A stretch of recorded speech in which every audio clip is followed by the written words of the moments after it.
In the city of Abuja, the Okafor family lived in a peaceful estate. They needed someone to help with house chores, and they employed Ade. Ade was a very hardworking woman, but she had one major flaw. She was very greedy. Mrs. Okafor would prepare meals and serve Ade nicely, but Ade would prefer to steal from the pot when no one was watching.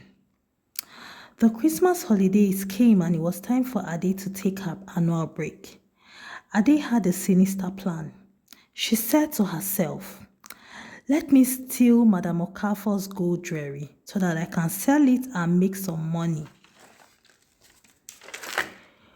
On the other hand, Madam Okafor planned to surprise Ade, and she went to the market, bought her wrappers, perfumes, and foodstuff to give to her people. One day, when Mrs. Okafor went out, she left Ade to clean her room, and Ade saw this as a perfect opportunity to carry out her plans.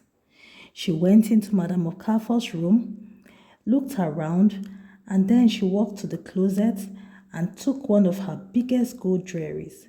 She wrapped it and put it in her pocket. Then she went on to clean the room like nothing had happened. Meanwhile, Mrs. Okafor was driving and she felt her stomach rumbling. She couldn't hold it anymore, so she decided to turn back home. When she got home, she parked at the gate because she was going to stay for a short time. On getting to her room, she opened the door and Ade was shocked. "Madam, are you back?" she asked with fear all over her face. "Yes, I'm back. My stomach was rumbling and I had to rush back home." "But what's the matter? Am I not permitted to come to my home?" "No, ma. I just wasn't expecting you." Ade continued cleaning and Madam Okafor proceeded to the restroom. Soon, she was ready to leave the house again, and she gave her instructions. "Ade, when I get back home, I'd like us to have the fish sauce, so please remove it from the freezer," she said. "Yes, ma, I will." Ade continued cleaning like nothing happened.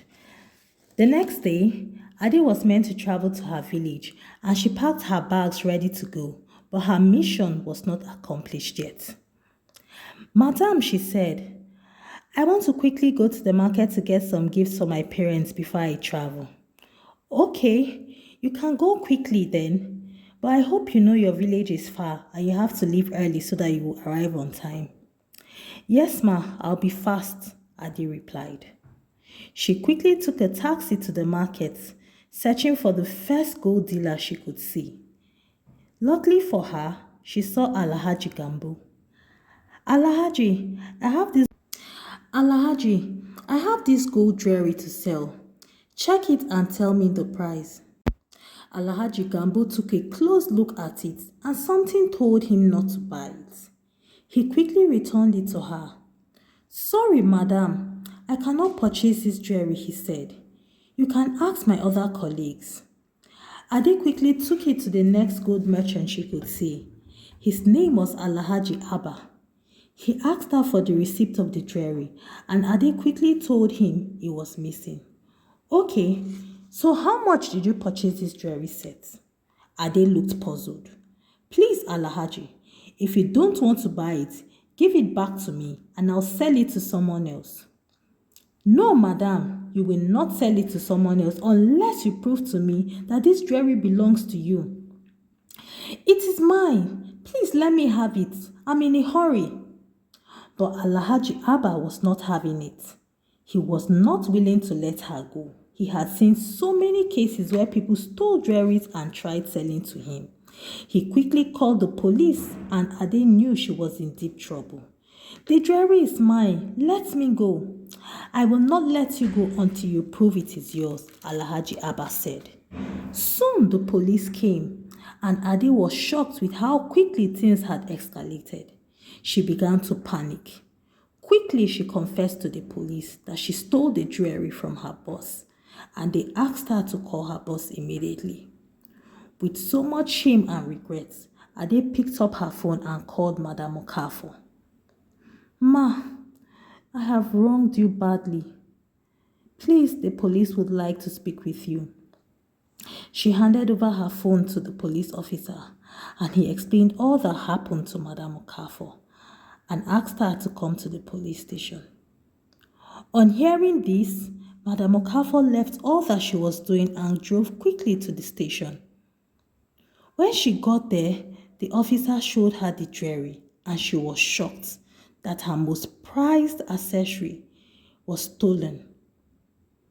When Ade saw Madame Okafor, she fell on her knees begging, asking her boss for forgiveness and claiming it was greed that prompted her to steal. Mrs. Okafor was so disappointed and short of words. She told the officers not to press charges on Ade as it was a domestic issue that would be settled at home. They agreed after so much convincing. As Mrs. Okafor drove home with Ade, she was so disappointed that Ade's petty stealing in the house had escalated to that.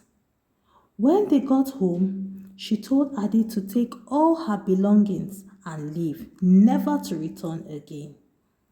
Ade begged and begged, but Mrs. Okafor's word was final. She did not listen to all Ade's pleas. She paid her all her arrears, her salary arrears.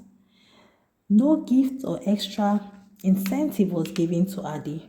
Rather, Mrs. Okafor planned that she would give all the items she had purchased to those in need. Ade left the Okafor household with so much regret. She not only missed out on the gifts, but she lost her job that she loved so much. When Ade left, Mrs. Okafor reflected on everything that happened and she learned a vital lesson. Not to trust any domestic staff the way she trusted Ade. And also, she learned never to ignore her instincts because the day Ade stole her jewelry, she wondered why she looked so suspicious, but she brushed it off.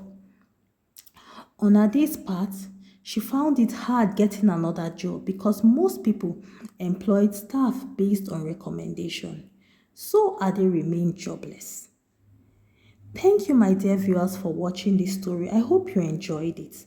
Kindly like, subscribe, and share. Till I come your way again next time. Bye and happy holidays.